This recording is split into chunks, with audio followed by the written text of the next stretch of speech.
there is a lot of structured and unstructured data that HR has, and AI tools. These tools will help in sharper analytics, sharper predictions, and so on and so forth. So I think there's going to be a lot of datafication, and there's going to be a lot of use of those tools. One of the trends we will see is that there's going to be a strong need to embrace diversity in skills. The proof of the pudding is in the eating, or as they say, talent frameworks work when the rubber actually hits the road. We need to have strong talent review mechanisms in the organization. Here we go.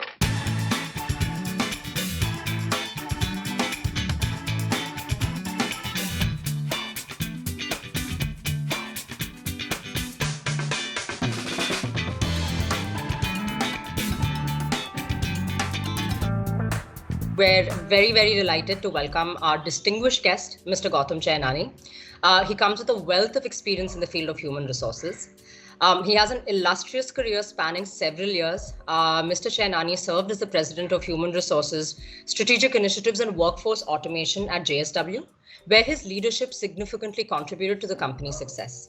Mr. Chainani is an active participant in the startup ecosystem, lending his expertise as a member of the advisory board for various ventures.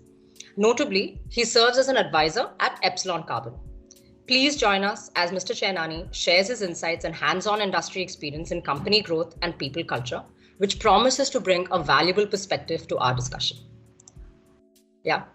Okay, great, Gautam. So, just to start, you have obviously played a very, very important role in helping companies in their 0 to 1 as well as the 1 to 100 journey, right? You've kind of played this role across multiple companies across various sectors in the IT/ITES space, financial services, manufacturing, etc., whether it was in WNS, ABFL, JSW. So just, to start with, what do you think the role is of HR in really facilitating growth? And a quick follow-up question to that would be, do you think the management and promoters necessarily recognize the importance of HR's role in this process as well? Yeah, so Anusha, to begin with, I think HR's role has been growing and strengthening over the years. And, there has been a complete shift from being just a trusted partner to becoming a strategic partner. And if you really ask me, HR is the glue that binds the organization together. And its role is actually to bring the right balance between the performance focus and also people centricity. So I think in organizations where HR is strong and where HR is acknowledged, I think HR is the glue that binds the whole thing together, and that glue often contributes to the culture of the organization, right? Very clearly, there has been a shift about promoter mindset around HR. I think the way promoters looked at HR a couple of decades back and the way they look at it today is completely different. If you really ask me today, promoters look at three facets. One is they look at financial capital, they look at the human resource capital, and they also look at business ambition in terms of the fact that, India is growing from 3 trillion to 5 trillion.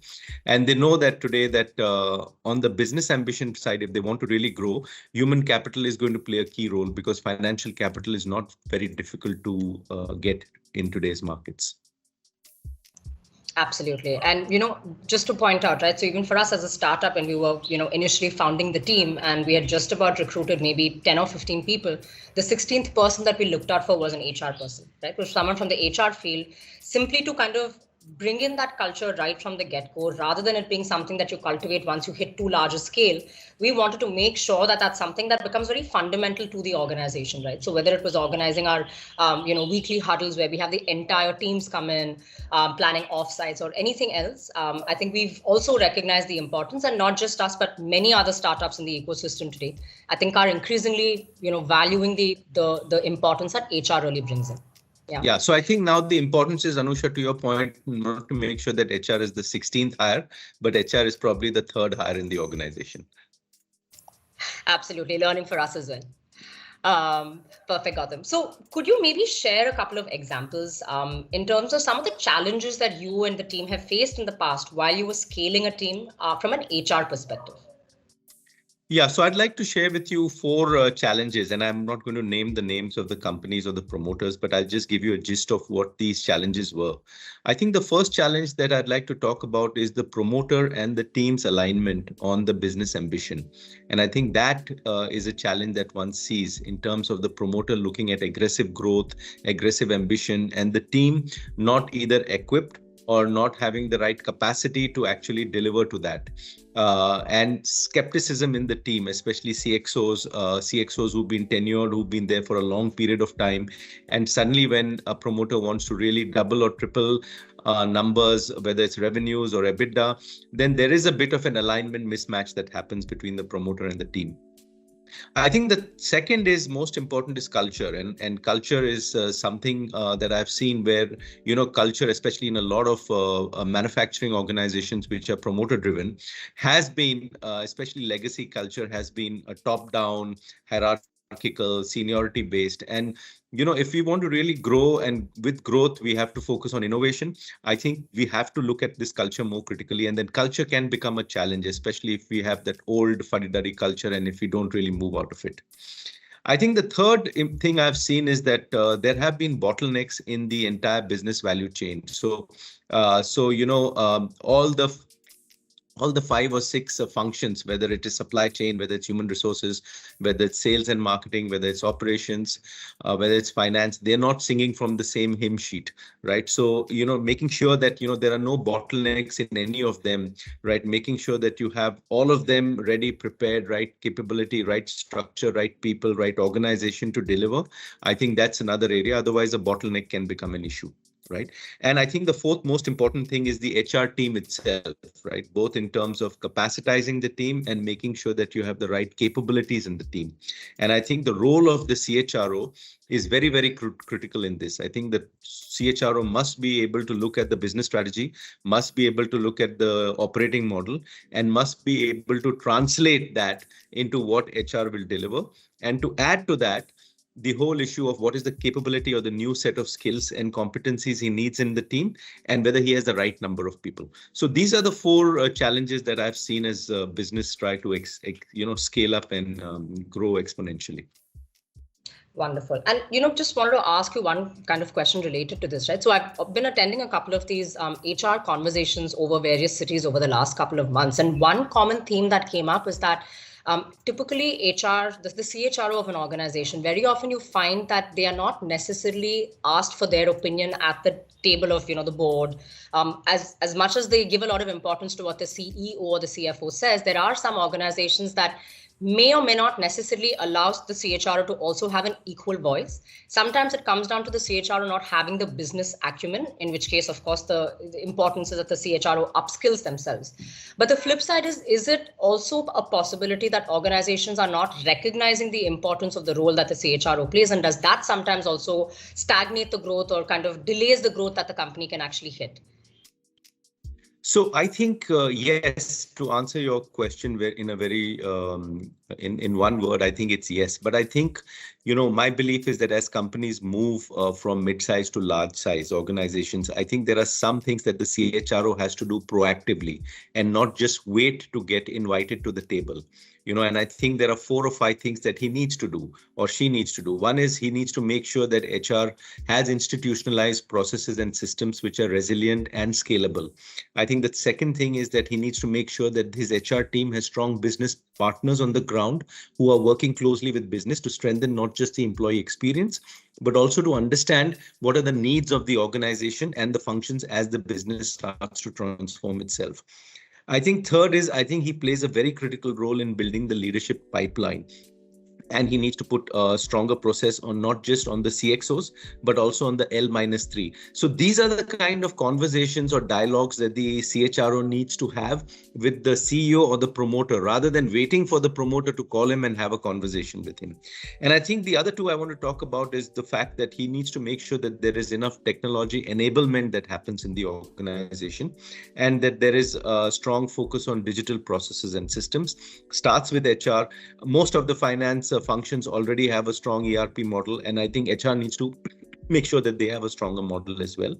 And I think the most important thing he also needs to make sure is that there is a strong compensation delivery system to drive meritocracy. And a lot of focus today is happening more on variable pay and on ESOPs or on phantom plans or on long-term incentive plans, right? Because I don't think today companies want to work in a fixed cost increase mindset. They want to look at incremental growth, incremental EBITDA, and then what is the payout out of that incremental EBITDA coming in. And I think that's the business role that HR plays. I think his role is to not just strengthen the top line and to help grow the top line in getting the right talent, people, processes, culture, but he also has to strengthen the bottom line by making sure that he does cost containment on the people, welfare, and other aspects of business expense. Absolutely, absolutely.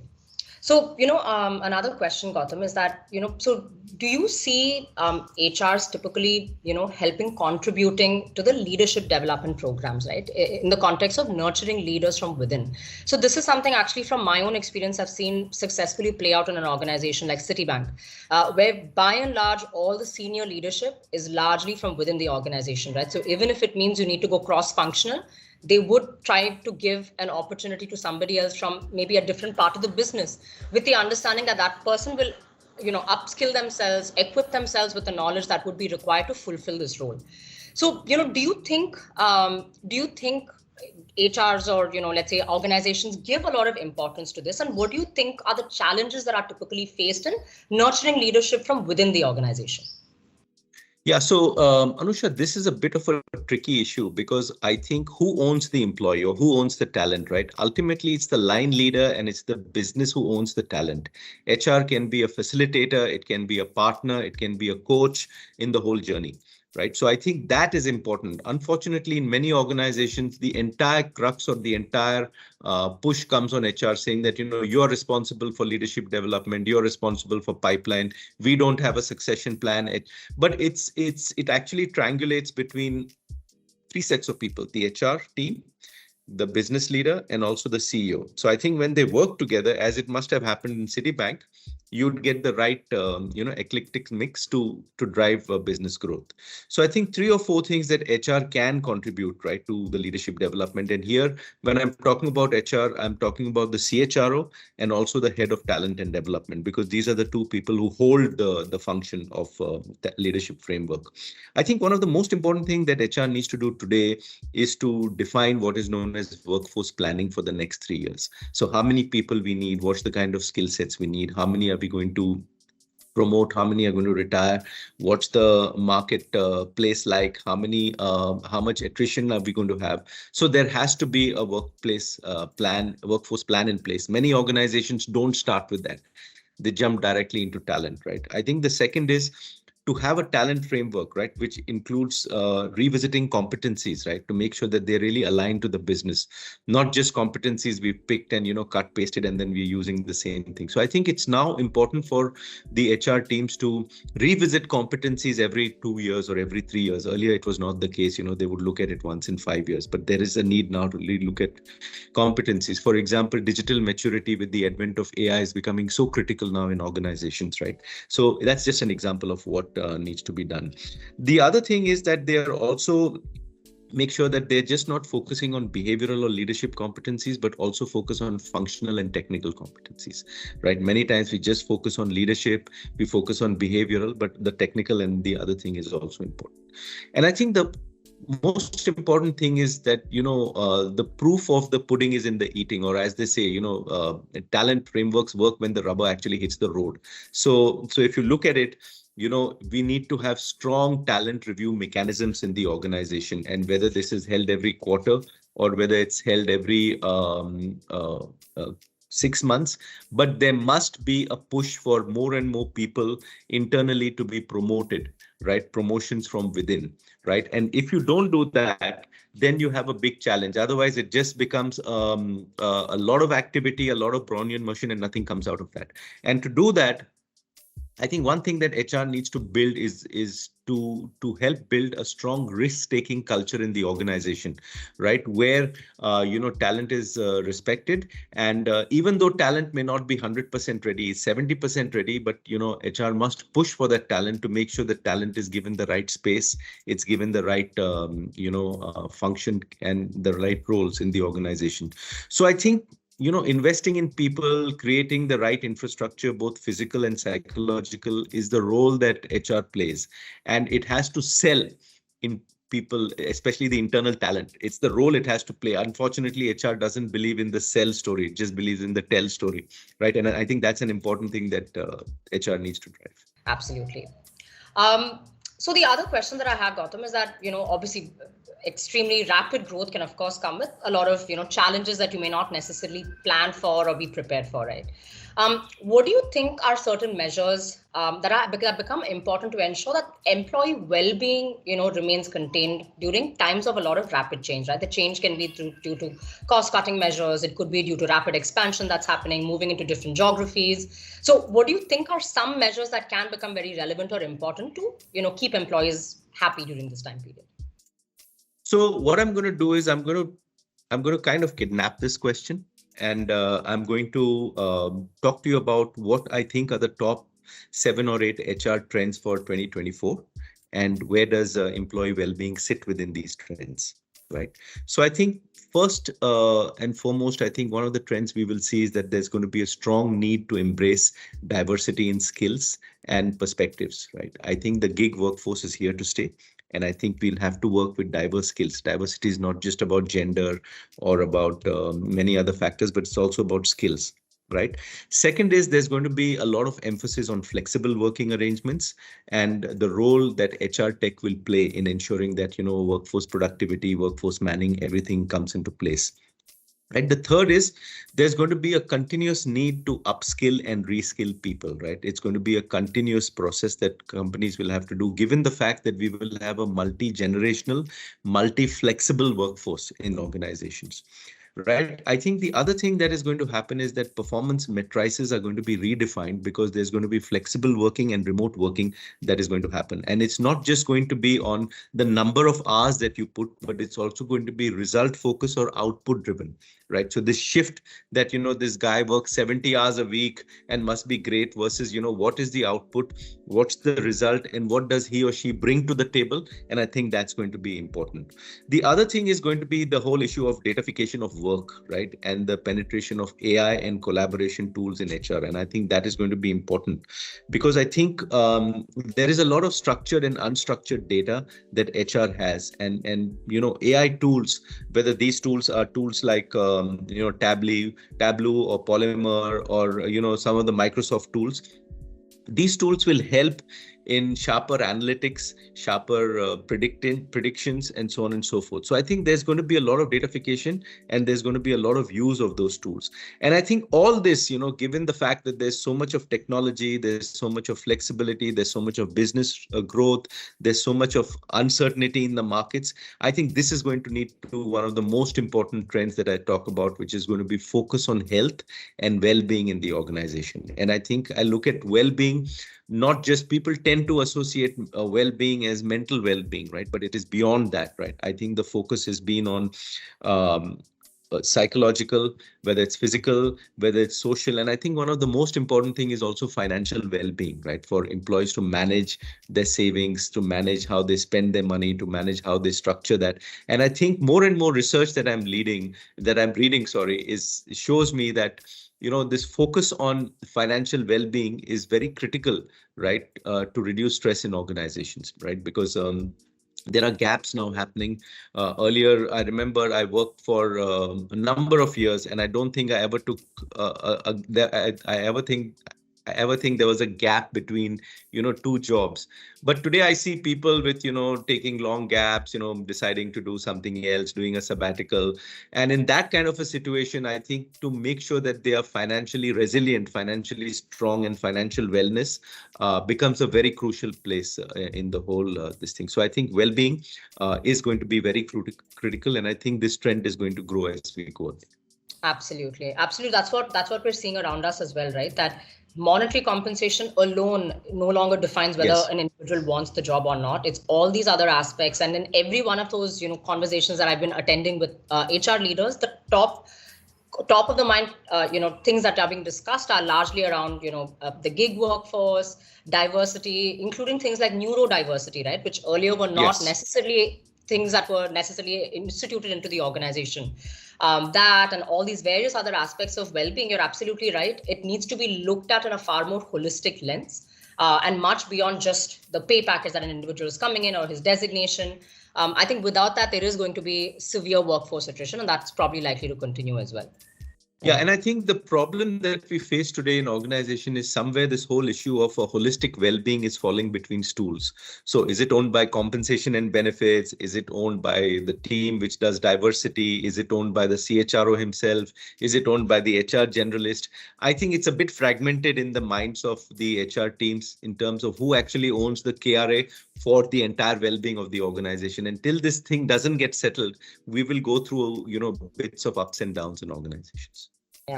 Yeah, absolutely. So, now another question that I have, Gautam, is that what do you think the role is of technology, right? Especially areas like Gen AI. What do you think the role of technology is going to be in, shaping HR and the impact it's going to really have on business strategy going forward? I think it's very important. I think that the role of technology in HR, I think today it's very clear. Two decades or 3 decades back, you would hire an HR person and in the conversation or in the interview process, never even discuss the word technology, right? But today, I think the discussion starts with technology and ends with technology. I think the whole issue about two things. One is about what I spoke about is datafication. The other issue is about hyper personalization of employee experience. That means if I have a workforce of 20,000, how do I reach out to an individual employee and make him feel personal in the journey, in his employee journey? That becomes important. And the other part is all around digital nudging, for example. Digital nudging is how do I make sure employees understand and appreciate policies? How do they understand culture? How do they understand some of the issues around workforce harassment? What are the do's and don'ts around whistleblower? So all these come through digital nudging, which actually nudges employees to make sure that these are on top of their mind recall as and when they go through the employment journey. So I think they play a very critical role. The tools also play a very critical role. But I think what today is happening is, unfortunately, it is not getting completely democratized. So there is a lot of technology that HR has at the center in the corporate functions. But I think at the shop floor HR or in the plants, I think this technology has really not got democratized, except the fact that the PMS or the performance management system is done. But actually for the people on the shop floor to actually be more data driven and be more analytic and to have access to the same AI tools that the corporate HR is having, I think that's the shift that needs to happen. Yeah. But do you see companies actually taking steps towards this? Do you see companies actually taking the required measures to actually try and see how, and obviously not all, right? It's going to be a slow evolution over a period of time. But do you have any examples of companies where you've seen this kind of successfully, where companies are taking those small steps towards having this trickle down effect of the technology being used? So yes, I have seen, and I wouldn't generalize around companies, but I would generalize around CHROs, right? So there are some CHROs who are very keen and interested in, driving technology in the organizations, and some CHROs are not interested. And one of the very clear litmus tests I see is that when I talk to a CHRO, one thing I inquire about from him is that how many startups is he working with in the technology space?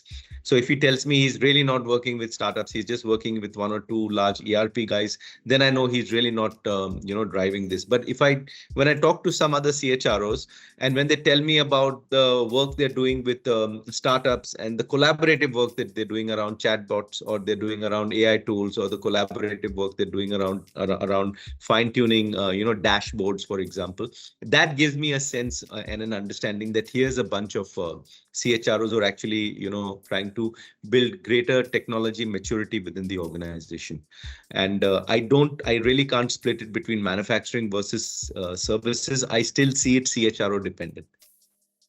Excellent. So thank you so much for your insights, Gautam. But before we let you go, we do have a quick rapid fire.